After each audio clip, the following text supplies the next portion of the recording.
Let's see how to change our age on YouTube.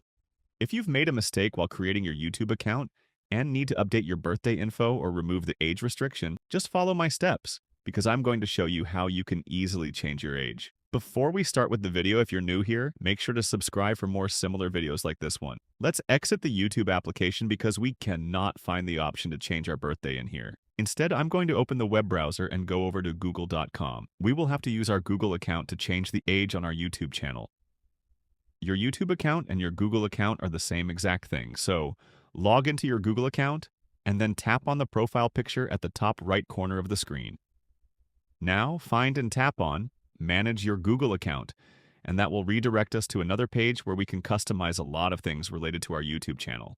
We'll want to click on the Personal Info section at the top, and that will open a page where you'll have the ability to update and customize your personal information, like your name, phone number, email, and many more things. We'll select the birth date info since we need to change our age. I'm going to change the day, month, and year of my birth. Let's say I'm 51 years old, just as an example for this video. I'll set my year of birth to 1973. One last thing you can do is select the visibility of your age. You can set it so that only you can see your age, which will make your birthday info private. In order to update your age, tap on the Save button, and that's it. You've successfully changed your age on YouTube. Thanks for watching, and enjoy!